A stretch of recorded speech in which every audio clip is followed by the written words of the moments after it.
Hello friends, good morning. मैं हूँ MJ. Friends, जैसे कि देख रहे हैं अभी हमारे जो रजनीगंधा है, ये ऊपर का उसका जो फ्लावर है यहाँ से बेंड हो गया है, मे बी शायद हवाओं की वजह से।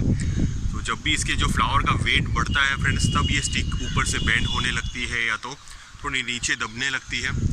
तो ये एक नॉर्मल चीज़ है। अब जैसे ही इसके फ्लावर खिलेंगे उसके बाद मैं इसका अपडेट भी आपको दूंगा। लेकिन एक दूसरा फ्रेंड्स, मेरे बर्ड्स ने फ्लावरिंग स्टिक निकाली है। जैसे कि ये देख रहे हैं, ये एक फ्लावरिंग स्टिक निकली हुई है। अब ये जो बल्ब है फ्रेंड्स, ये कौन सा बल्ब है मुझे बिल्कुल भी आइडिया नहीं है, क्योंकि मैंने इतने सारे बल्ब्स लगाया है तो इसमें मुझे थोड़ा भी आइडिया नहीं है कि ये कौन से फ्लावर का बल्ब है। लेकिन आप मुझे थोड़े हेल्प करिए फ्रेंड्स, ताकि मुझे पता चले कि ये कौन से फ्लावर का बल्ब है। जो ट्रीटमेंट फ्रेंड्स मैंने की थी वो सारी सेम की थी, यानी कि जो रजनीगंधा को जो फर्टिलाइज़र दिया है और जो वाटरिंग की है, सनलाइट लोकेशन वगैरह सारी चीज़ें फ्रेंड्स सेम है। और ये जो बल्ब है इसने भी मुझे फ्लावरिंग देना स्टार्ट कर लिया है। तो ये सब बल्ब्स की बात हो गई। तो चलिए आगे चलते हैं। मैं अपने दूसरे प्लांट्स आपके साथ अपडेट करता हूं, क्योंकि आज फ्रेंड्स जैसे कि बारिश हमारे यहाँ 2 दिन से बंद है, लेकिन बादलें गए नहीं है, सारे क्लाउडी क्लाइमेट सभी निकले हुए हैं। और जैसे कि देख रहे हैं फ्रेंड्स, मैंने सारा ग्रीन नेट ओपन कर लिया है। ग्रीन नेट ओपन करने का रीज़न यही था कि ये टोटली बिखर गए थे, टोटली बहुत ही ख़राब हो गए थे, जिसकी वजह से मुझे ये सारे ग्रीन नेट निकालने पड़े।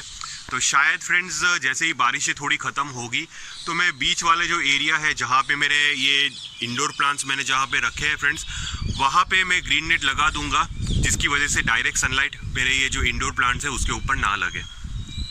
बाकी जितना भी एरिया होगा फ्रेंड्स वो टोटली मैं ओपन रखूँगा, क्योंकि अभी आएगी विंटर सीज़न। और विंटर सीज़न में फ्रेंड्स अगर हम अपने जितने भी ये फ्लावरिंग वाले प्लांट्स हैं उनको अगर मैक्सिमम सनलाइट प्रोवाइड करेंगे तो वो प्लांट के लिए बेनिफिट ही करेगा।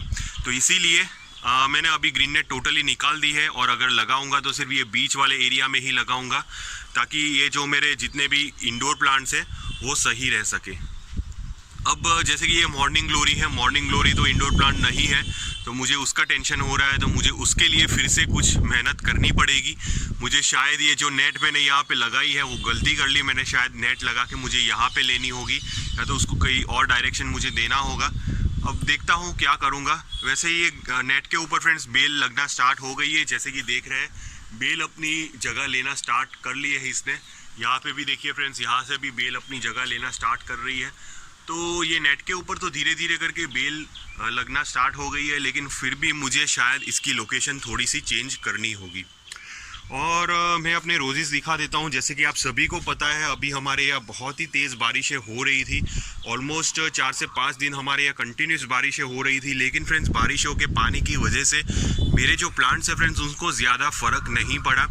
फ्रेंड्स जनरली बारिशों का पानी फ्रेंड्स इतनी जल्दी प्लांट के अंदर ओवर वाटरिंग की प्रॉब्लम्स क्रिएट नहीं करता, लेकिन फिर भी पॉसिबिलिटी हमेशा रहती है कि अगर आपके प्लांट की सॉइल जल्दी वेल ड्रेन ना हो, यानी कि पानी जल्दी सॉइल के अंदर से निकल ना जाए, तो बाद में ओवर वाटरिंग की दिक्कत आ सकती है। लेकिन जैसे कि देख रहे हैं हमारे ये जो रोजेज़ हैं, रोजेज़ के लीव्स देखिए, इसके ऊपर से ही आपको पता चल जाएगा कि इसके अंदर कितनी हेल्दी सॉइल है।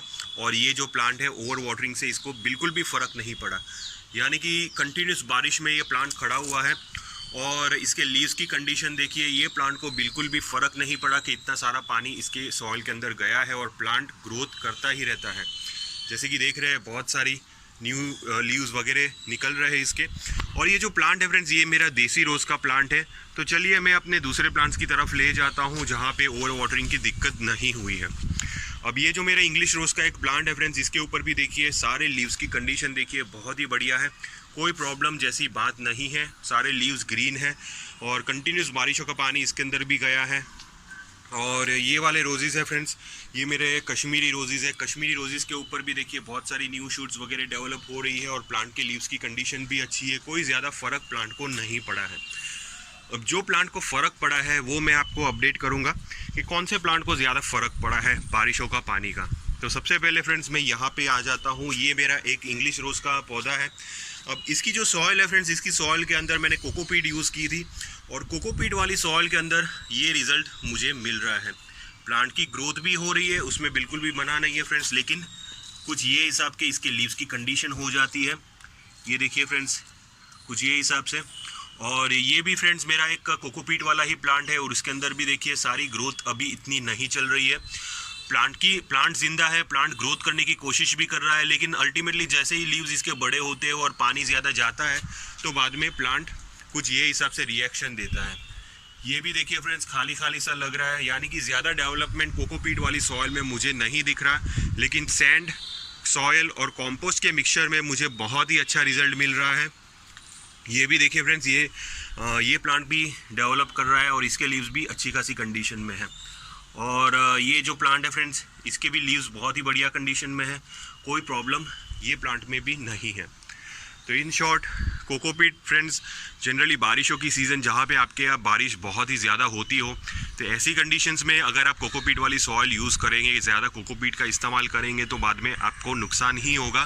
क्योंकि अगर आपने प्लांट ओपन में रखा हो और कोकोपीट वाली सॉइल के अंदर कंटिन्यूस बारिश का पानी जाता रहता हो तो बाद में वो प्लांट ख़राब होने के चांसेस हो सकते हैं, या तो प्लांट अपनी ग्रोथ थोड़े दिन के लिए स्टॉप कर सकता है। और दूसरे प्लांट देख लेते हैं। ये हमारा अलमंडा का प्लांट है, ये भी बहुत ही बढ़िया चल रहा है। अभी ये कुछ ड्राई लीव्स इसके ऊपर चिपक गए हैं। तो आज सुबह फ्रेंड्स मुझे बारिशों का जो कचरा होता है, यानी कि जो ड्राई लीव्स वगैरह हमारे गार्डन में गिरा हुआ होता है, उसको साफ़ करने में मुझे बहुत ही ज़्यादा टाइम हो गया, क्योंकि बहुत ही ज़्यादा कचरा जमा हो गया था। क्योंकि कंटिन्यूस 3-4 दिन से फ्रेंड्स मैं अपने गार्डन में सफाई नहीं कर पाता था, और साथ में जितने भी फ्रेंड्स बारिशों के पानी की वजह से जो भी प्लांट के ऊपर लीव्स सारे गिरे हुए रहते थे, वो लीव्स अपने फ्लोरिंग के साथ चिपक जाते थे, जिसकी वजह से फ्रेंड्स उसको साफ़ करने में बहुत ही ज़्यादा दिक्कतों का फेस मुझे करना पड़ा। और बहुत सारी मिट्टी हो गई है, जैसे कि कंटिन्यूस बारिशों का पानी हमारे प्लांट की सॉइल के अंदर जाता रहा, पानी ड्रेन होता रहा है। पानी ड्रेन होने के साथ साथ हमारे प्लांट की सॉइल भी उसके साथ थोड़ी ड्रेन हो गई, न्यूट्रिशंस भी ड्रेन हो गए। तो ये एक बहुत ही बड़ा माइनस पॉइंट है फ्रेंड्स। जैसे ही कंटिन्यूस बारिशों का पानी अगर आपके प्लांट की सॉइल के अंदर जाता रहेगा तो प्लांट की सॉइल के साथ साथ आपके प्लांट के अंदर से न्यूट्रिशंस भी ड्रेन कर लेगा। तो जैसे ही मुझे लग रहा है फ्रेंड्स, अभी थोड़े दिन बाद जैसे ही थोड़ा ओपन क्लाइमेट आएगा, मैं अपने सारे प्लांट्स के अंदर मुझे अच्छी तरह फर्टिलाइज करना पड़ेगा, यानी कि मुझे पहले इसकी सॉइल को ड्राई करना पड़ेगा। सॉइल को ड्राई करने के बाद मैं इसके अंदर डालूंगा कंपोस्ट, अबाउट 1 मुट्ठी जितना कंपोस्ट मैं अपने जितने भी, जैसे कि ये जो मेरे हाइबिस्कस वगैरह जिनको न्यूट्रिशंस बहुत ही ज़्यादा चाहिए, तो ऐसे प्लांट्स की मैं बात कर रहा हूँ, वहाँ पे मुझे एक मुट्ठी भर के कंपोस्ट इसकी सॉइल के अंदर बिछाना पड़ेगा। बाद में मुझे लिक्विड फर्टिलाइज़र यानी कि लिक्विड काउ डंग मुझे अप्लाई करना पड़ेगा, और वीकली बेसिस पे फ्रेंड्स मुझे लिक्विड काउ डंग अप्लाई करना पड़ेगा। और जो दूसरे न्यूट्रिशंस हैं जैसे कि नाइट्रोजन, पोटेशियम, फास्फोरस, वो सारे न्यूट्रिशंस मुझे अलग से अप्लाई करने पड़ेंगे, तभी जाके मेरे प्लांट विंटर्स में अच्छी कंडीशंस में ग्रो हो पाएंगे। अगर मैंने टाइम से इसको फर्टिलाइज नहीं किया तो बाद में मेरे प्लांट्स विंटर्स में ठीक से ब्लूम नहीं कर पाएंगे। तो अभी से ही धीरे धीरे तैयारी करनी ही पड़ती है फ्रेंड्स। जैसे जैसे हमारे प्लांट्स हेल्दी बनते जाएंगे, आपको विंटर्स में वो बहुत ही अच्छी ब्लूम देंगे। और विंटर्स की जो सीवियर कंडीशंस होंगी, क्योंकि विंटर्स में बहुत जगहों पे बहुत ही ज़्यादा ठंड पड़ती है, जो प्लांट्स के लिए नुकसान भी हो सकती है। इसीलिए ज़्यादा ठंड, ज़्यादा गर्मी, ज़्यादा मानसून प्लांट्स के लिए नुकसान ही करते हैं। तो कोई भी चीज़ लिमिट में हो तो वो अच्छी रहेगी। तो आज की वीडियो फ्रेंड्स हमारे कोलियस के ऊपर है। जैसे कि देख रहे हैं, ये मेरा खूबसूरत सा स्टैंड है, और ये स्टैंड के ऊपर मैंने कोलियस रखे हुए हैं। तो आज की स्पेशली वीडियो फ्रेंड्स मैंने कोलियस के लिए बनाई है, क्योंकि मानसून की सीज़न में, जैसे कि हमारे यहाँ जैसे मानसून चल रहा है, तो ऐसी कंडीशंस में फ्रेंड्स हमें अपने कोलियस को कैसे ग्रो करना है, कैसे उसको मेंटेन करना है, उसके अंदर वाटरिंग कैसे जानी चाहिए, उसको कैसा लोकेशन प्रोवाइड करना चाहिए, उसको फर्टिलाइज़र कैसे प्रोवाइड करने चाहिए, वो सारी चीज़ें आज मैं ये वीडियो में आपके साथ शेयर करूंगा। तो सबसे पहले फ्रेंड्स मैं ये कोलियस की बात कर लेता हूँ। ये जो कोलियस का प्लांट है फ्रेंड्स, ये मैंने कटिंग से ग्रो किए हैं, क्योंकि आप सभी को पता है बीच में फ्रेंड्स मैंने गर्मियों की सीज़न में कोलियस को यहाँ शेड में रखा था। शेड में से बाद में मैंने कोलियस को ट्रांसफ़र करके थोड़ा सा मैंने ओपन क्लाइमेट दिया उसको बारिशों की सीज़न में, क्योंकि फ्रेंड्स कोलियस अगर ज़्यादा ह्यूमिडिटी कोलियस को मिलती है तो बाद में इसके जो लीव्स होंगे वो लीव्स धीरे धीरे करके जलना स्टार्ट हो जाएंगे। ओवर ह्यूमिडिटी क्रिएट होती है फ्रेंड्स। जैसे कि मानसून की सीज़न में हमारे यहाँ जैसे कि अभी 4 से 5 दिन तक बारिश होने की वजह से हमारे यहाँ ह्यूमिडिटी हो गई थी 95%, 97%, इतनी ज़्यादा ह्यूमिडिटी हो गई थी। अब जब ज़्यादा ह्यूमिडिटी हो जाती है फ्रेंड्स, तब हमारे जो प्लांट के पत्ते हैं वो थोड़े थोड़े गलना स्टार्ट हो जाते हैं, बर्न होना स्टार्ट हो जाते हैं। अगर आपने इसको ओपन में रखा हो कोलियस को, तो बाद में ये प्रॉब्लम आपके कोलियस पे नहीं आएगी, तो इसीलिए मानसून की सीज़न में आप अपने कोलियस को बाहर ले लीजिए जहाँ पे डायरेक्ट इसके ऊपर लाइट गिर सके। वैसे तो सनलाइट हमारे यहाँ अभी नहीं आती है और मानसून की सीज़न में ज़्यादातर आपको सनलाइट बिल्कुल दिखेगी भी नहीं, तो ये डायरेक्ट सनलाइट फ्रेंड्स हमारे कोलियस को बिल्कुल भी प्रॉब्लम नहीं देगी। तो इसीलिए आप इसको ओपन में रखिए जहाँ पे फुल लाइट होगी, एयर सर्कुलेशन बहुत ही अच्छा होना चाहिए। तो ऐसी कंडीशंस में अगर आप अपने कोलियस को रखेंगे तो बाद में आपके कोलियस ख़राब नहीं होंगे और इसके लीव्स के कलर्स भी बहुत ही अच्छे आएंगे और प्लांट आपका ग्रो करता रहेगा। ये तो पहली टिप हो गई फ्रेंड्स। अब दूसरी टिप मैं आपको देता हूँ फ्रेंड्स इसकी सॉइल की, कि हमें इसकी सॉइल कैसे मेंटेन करनी है। अब जैसे कि फ्रेंड्स ये जो कोलियस देख रहा है ये छोटा वाला, ये भी मैंने कटिंग से ग्रो किया है और इसकी कंडीशन देखिए कितनी बढ़िया कंडीशन है, सारे नए लीव्स और यहाँ से इसने अपने सीड्स भी डेवलप करना स्टार्ट कर लिए। तो इसके सीड्स हमें कट कर लेने हैं, सीड्स अभी ज़्यादा हमें इसके ग्रो नहीं करने हैं। लेकिन इसकी जो सॉइल फ्रेंड्स मैंने अभी ये बारिशों की सीज़न में दी है वो टोटली सैंडी सॉइल है। 100% सैंड में ये कटिंग मैंने ग्रो की है और अच्छी खासी चल पड़ी है और कटिंग ग्रो भी कर रही है। कोई भी प्रॉब्लम मुझे ये प्लांट के अंदर नहीं दिख रहा है। तो आप समझ गए होंगे कि हमें कोलियस को कैसी सॉइल देनी चाहिए। कोलियस को फ्रेंड्स ऐसी सॉइल रहनी चाहिए जिसके अंदर पानी बिल्कुल भी ना रुके। इसकी सॉइल के अंदर फ्रेंड्स हल्का सा मॉइस्चर, जैसे कि बारिशों का पानी जाता रहेगा तो मॉइस्चर तो पानी सॉइल के अंदर बना रहेगा, लेकिन बारिशों का पानी उसके अंदर रुकना नहीं चाहिए। बारिशों का पानी अगर सॉइल के अंदर रुका रहेगा तो बाद में हमारे जो कोलियस है वो धीरे धीरे करके इसके अंदर रूट रॉट की प्रॉब्लम बहुत ही जल्दी आ जाएगी। ये प्लांट बहुत ही जल्दी फ्रेंड्स ओवर वाटरिंग से मरने वाले प्लांट में से है। तो इसीलिए अगर आपने ओपन में रखा हो, जैसे कि अभी मैंने आपको सजेस्ट किया कि प्लांट को ओपन में रखिए, लेकिन ओपन में रखने के साथ साथ इसकी सॉइल भी वेल ड्रेन्ड होनी चाहिए। वैसे फ्रेंड्स मैंने हर कोलियस में, जैसे कि ये कोलियस में मैंने फुल्ली 100% सैंड यूज़ नहीं की है, इसके अंदर भी फ्रेंड्स मिट्टी है। तो इसकी जो अगर आप सॉइल प्रिपेयर करते हो, पॉटिंग सॉइल प्रिपेयर करते हो, तो उसमें 40-40-20 का रेशियो रखिए, यानी कि 40% हमें सॉइल रखनी है, 40% सैंड रखनी है और 20% जितना हमें कॉम्पोस्ट रखना है। तो ये हिसाब से फ्रेंड्स हमें इसकी सॉइल मीडियम बनानी है। और दूसरी चीज़, ये जो कोलियस है फ्रेंड्स मैंने ग्रो बैग्स के अंदर ग्रो किए हैं और इसके जो ड्रेनेज होल्स मैंने हर जगह बनाए हुए हैं, जैसे कि देख रहे हैं, यानी कि ड्रेनेज होल से पानी बाहर निकलना चाहिए। अगर पानी बाहर नहीं निकलेगा तो बाद में हमारे कोलियस ख़राब हो सकते हैं। तो ड्रेनेज होल का भी आप ध्यान रखिए फ्रेंड्स।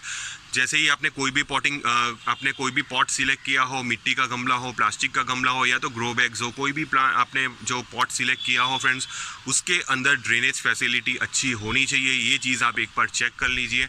अगर ड्रेनेज फैसिलिटी अच्छी हो तो बाद में आपके कोलियस को ग्रो होने में कोई भी नहीं रोक सकता। जैसे कि ये आप देख रहे हैं, ये एक मिट्टी का गमला है और इसके अंदर भी फ्रेंड्स ग्रोथ बहुत ही अच्छी हो रही है। छोटे छोटे कोलियस के सीड्स भी डेवलप हो चुके हैं। ये देखिए, ये सारे छोटे छोटे कोलियस के सीड्स हैं जो डेवलप हो चुके हैं।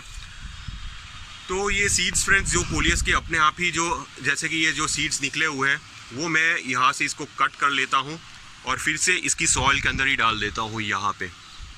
तो बस ये सीड्स वहाँ से ही फ्रेंड्स अपने आप ही ये मानसून की सीज़न में ग्रो होना स्टार्ट हो जाते हैं और प्लांट्स आपके ऐसे ही मल्टीप्लाई होना स्टार्ट हो जाते हैं। दूसरा तरीका फ्रेंड्स कोलियस को मल्टीप्लाई करने का है मानसून की सीज़न में, वो है ये। जैसे कि आप देख रहे हैं, ये वाला आप देख रहे हैं, ये सारे इसके एरियल रूट्स इसके डेवलप हो रहे हैं। तो अगर आप इसको कटिंग से ग्रो करना चाहते हो तो आराम से ये कटिंग लग सकती है, यानी कि एरियल रूट के साथ हमें इसकी कटिंग को कट करना है, एक सॉइल के अंदर गड्ढा करना है और बाद में हमें आराम से इसको दबा देना है। लेकिन ध्यान रखिए, ये जो एरियल रूट्स है फ्रेंड्स, ये एरियल रूट्स कट नहीं होने चाहिए। अगर ये एरियल रूट्स टूट जाएंगे तो बाद में आपके जो कोलियस है वो ग्रो ठीक से नहीं हो पाएंगे। लेकिन ये एरियल रूट्स रहेंगे तो बाद में इसकी ग्रोथ बहुत ही जल्दी हो जाएगी और आपकी कटिंग्स बहुत ही जल्दी ग्रो होना स्टार्ट हो जाएगी। तो ये तो इसके मल्टीप्लिकेशन की बात हो गई। अब फ्रेंड्स मैं वाटरिंग की जैसे बात करता हूँ, हमें अपने तरफ से कोलियस के अंदर ये मानसून की सीज़न में पानी नहीं डालना है। हमें कंडीशन को देख के पानी डालना है। अगर बारिशों का पानी जाता रहता हो तो बाद में हमें अलग से पानी डालने की ज़रूरत नहीं है। लेकिन जैसे ही कई सिटीज़ में फ्रेंड्स अभी भी बारिश ठीक से नहीं आ रही है और वहाँ पे बारिश रुक रुक के आ रही है, तो ऐसी कंडीशंस में हो सकता है आपके प्लांट की सॉइल जो हो वो ड्राई हो जाए। जब आपके प्लांट की सॉइल आपको लगे कि ड्राई हो रही है, प्लांट थोड़ा स्ट्रेस में आ रहा है, यानी कि लीव्स इसके आपको थोड़े झुके झुके दिखेंगे, तो ऐसी कंडीशंस में फ्रेंड्स हमें अच्छी तरह इसके अंदर वाटरिंग कर लेनी है। तब तक हमें ज़्यादा पानी इसके अंदर नहीं डालना है। आपको बस देखना है कि प्लांट की सॉइल अगर ड्राई हो तभी वाटरिंग करनी है। बार बार हमें कोलियस के अंदर मानसून की सीज़न में पानी डालने की ज़रूरत नहीं है। अब बात आ जाती है फर्टिलाइज़र की कि हमें इसके अंदर कौन से फर्टिलाइजर्स वैसे यूज़ करने हैं। तो कोलियस को फ्रेंड्स हमेशा नाइट्रोजन बेस्ड फर्टिलाइज़र हमें प्रोवाइड करने हैं, बाकी हमें ज़्यादा इसके अंदर कोई भी उल्टे सीधे फर्टिलाइजर्स डालने की ज़रूरत नहीं है। मैं जो फर्टिलाइज़र मैं अपने कोलियस के अंदर डालता हूँ वो सिर्फ ऑर्गेनिक फर्टिलाइज़र डालता हूँ। ऑर्गेनिक फर्टिलाइज़र में आ जाते हैं हमारे वर्मी कॉम्पोस्ट या तो काउडंग या तो लिक्विड काउडंग, ये तीन में से आप कोई भी एक चीज़ आराम से डाल सकते हैं। मस्टर्ड केक लिक्विड भी डाल सकते हैं, कोई प्रॉब्लम नहीं होगी, वो भी एक ऑर्गेनिक बहुत ही अच्छा सोर्स है।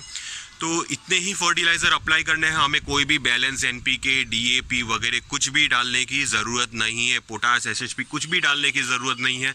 सिर्फ और सिर्फ आप इसके लिए काउडंग लिक्विड या तो वर्मी कंपोस्ट या तो काउडंग, आप तीन में से कोई भी एक चीज़ रेगुलर ये प्लांट की सॉइल के अंदर डालते रहिए, ये प्लांट ग्रो होता ही जाएगा। आपको बस ध्यान एक ही रखना है कि प्लांट के लीव्स आपको प्लांट के लीव्स के ऊपर वाटरिंग नहीं करनी है। अगर आप अपने प्लांट के लीव्स के ऊपर वाटरिंग करते रहेंगे तो बाद में प्लांट के लीव्स बर्न होना स्टार्ट हो जाएंगे, उसके अंदर एक टाइप का फंगस क्रिएट होना स्टार्ट हो जाएगा जिसको बोलते हैं डाउनी मेलीड्यू। डाउनी मेलीड्यू फ्रेंड्स जनरली जब भी आपके प्लांट के लीव्स गीले रहते हैं और गीले रहते हैं तो ऐसी कंडीशंस में डाउनी मेलीड्यू की बीमारी होना स्टार्ट हो जाती है। अब जैसे कि मेरे यहाँ ये जो कोलियस है ओपन में मैंने रखा है, बारिशों का पानी तो इसके ऊपर ऑब्वियसली गिरने ही वाला है, लेकिन फिर भी देखिए इसके लीव्स टोटली ड्राई है।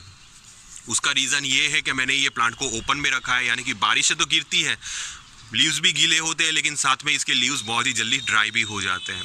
तो ऐसा रहना चाहिए फ्रेंड्स, जब भी आप अपने प्लांट के लीव्स को गीला करते हो तो बहुत ही जल्दी वो ड्राई हो जाने चाहिए। और ख़ास करके जब आपने ये कोलियस को शेड में रखा हो और शेड में फ्रेंड्स आपने इसके लीव्स के ऊपर वाटरिंग की हो और जल्दी इसके लीव्स ड्राई नहीं होंगे तो बाद में डाउनी मेलीड्यू की बीमारी आपके प्लांट के ऊपर लग सकती है। और वो एक ऐसा फंगस है फ्रेंड्स जो कोई भी फंगीसाइड से आसानी से नहीं जाता। तो बस आपको एक ही चीज़ इसके लिए करनी होगी कि आपको बस इसको एक ओपन क्लाइमेट देना है, एयर सर्कुलेशन अच्छी रहनी चाहिए ताकि इसके लीव्स वगैरह बहुत ही जल्दी ड्राई हो जाए, गीले हो तो बहुत ही जल्दी ड्राई हो जाए और प्लांट की कंडीशन अच्छी रहे। और फ्रेंड्स जैसे कि फंगस की बात मैंने अभी की, तो इसके ऊपर फंगीसाइड का एप्लीकेशन करना बहुत ही ज़रूरी है। तो आप हफ्ते या तो 10 दिन के अंतर में ये प्लांट के ऊपर ज़रूर फंगीसाइड अप्लाई कर लीजिए। कोई भी फंगीसाइड चलेगा, बेविस्टिन हो, साफ फंगीसाइड हो या तो आप नीम ऑयल का स्प्रे करते हो, लेकिन इसको फंगीसाइड का एप्लीकेशन ज़रूरी है। अगर आप इसके ऊपर फंगीसाइड स्प्रे नहीं करोगे तो बाद में ये प्लांट फंगस की वजह से मर सकता है, क्योंकि ये वाटर सेंसिटिव प्लांट है फ्रेंड्स, पानी का बहुत ही ज़्यादा सेंसिटिव होता है फ्रेंड्स। जैसे ही इसके ऊपर पानी जमा रहेगा, इसकी सॉइल के अंदर पानी जमा रहेगा तो बाद में बहुत ही जल्दी ये फंगस से अटैक हो जाता है। और दूसरी चीज़, पत्ते खाने वाले कीड़े वगैरह इसके ऊपर लगते हैं तो आपको इसके ऊपर पेस्टिसाइड का एप्लीकेशन करना है। कोई भी पेस्टिसाइड चलेगा, नीम चलेगा या तो रोगौर चलेगा, एडमायर चलेगा, हिलप्रिट चलेगा, कोई भी आपको आपके हिसाब से जो भी पेस्टिसाइड इसके ऊपर स्प्रे करने हैं वो आप कर सकते हो। तो ये कुछ बातें हैं फ्रेंड्स कोलियस से रिलेटेड कि ये मॉनसून की सीज़न में फ्रेंड्स हमें कोलियस को कैसे ग्रो करना है, इसके लिए फर्टिलाइज़र कैसे अप्लाई करने हैं और इसकी मल्टीप्लिकेशन भी हम कैसे कर सकते हैं, वो सारी चीज़ों का आज मैंने आपके साथ डिस्कस कर लिया है। फिर भी आपको किसी भी टाइप का कन्फ्यूजन हो तो आप मुझे कमेंट बॉक्स में पूछ सकते हो, मैं आपको रिप्लाई दूंगा। टिल देन के लिए थैंक यू फ्रेंड्स।